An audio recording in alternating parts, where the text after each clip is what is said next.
Good evening, I am Tomas Guevara Calderon, and this is the channel Rewriting the Reality. Subscribe to this channel now to understand who you are. In today's episode number 166, I am going to explain again the inner self. Our psychology has been given us inaccurate information about us because they don't understand what consciousness is. Let's start with the explanation that the inner self is quite simply the subjective awareness, in a manner of speaking, the core of the focus. Meaning the core of each person, and of course that the subjective awareness is actually our essence, or a representation of essence if you prefer. Seth referred to the subjective awareness as the inner self, and I kind of like that name because it is a self. It accesses information, it processes information, it makes choices, it expresses itself. It's a fully functioning self. There are other parts of the focus, like the objective awareness, which science calls cognitive awareness, and our perceptions mechanism, and the body consciousness. These are all things that are necessary for the focus or our being to function in physical reality. But it isn't what the focus is at its core. The focus, as I have been saying, the focus is essence. Here I am offering you a proof for your understanding. When we die, our body dies and it eventually ceases to exist, but our inner self or mind transcends. Our inner self or essence not only sheds its beliefs, it sheds other things. It sheds the body consciousness. It sheds the objective awareness. It sheds the perceptions mechanism. All those things that are unnecessary outside any physical reality.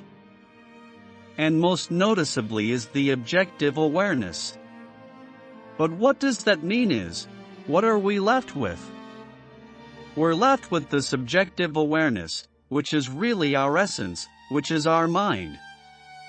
Remember that our essence doesn't incorporate duplicity. But we as physical beings, as people do, and as I will explain in the next episode, duplicity is our bigger beliefs. We can conclude that duplicity is actually essential for survival in objective reality. Whereas from the perspective of the objective awareness, it's much more than that. I mean that there is a significant difference between one experience and another.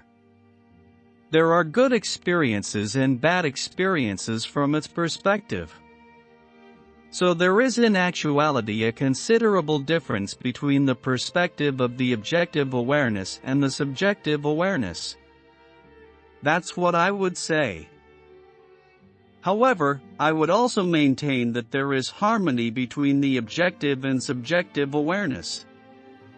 Let me use a different example than the symphony allegory I used in the episode number 43. If you look at colors, the harmonious colors in the color spectrum are the colors that are too removed from each other. Therefore, if you're looking at a rainbow and you're looking at the colors in the rainbow, or you're looking at the colors of your energy centers, you begin with the red, then orange, then yellow, then blue, then indigo, then purple. And yes, pink is also in there, but let us focus on the rainbow. And in that, then which colors are the complementary colors? Which colors are the harmony colors? The harmony colors would be red and green, orange and blue, or yellow and indigo, or green and purple. There are two colors in between the harmony colors. Therefore, there is red, then there is orange and yellow, and the complementary and harmony color would be green. In that, green is very different from red. And in the color spectrum of what creates other colors than the primary colors. Because the primary colors are red, yellow, and blue, and from those three colors all other colors are made.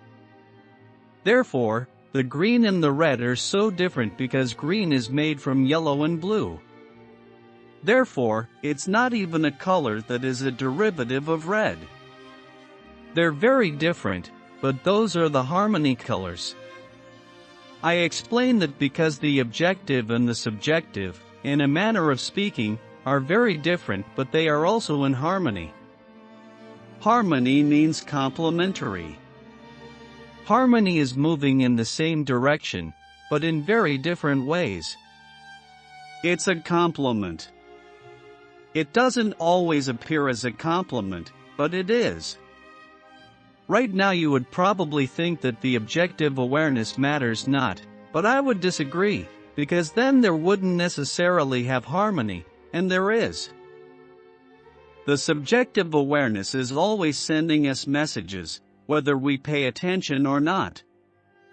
When we don't pay attention, we hold our energy, and holding energy create diseases, or can create violent bursts of energy, because energy cannot be held longer. Our body needs to get rid of stored energy.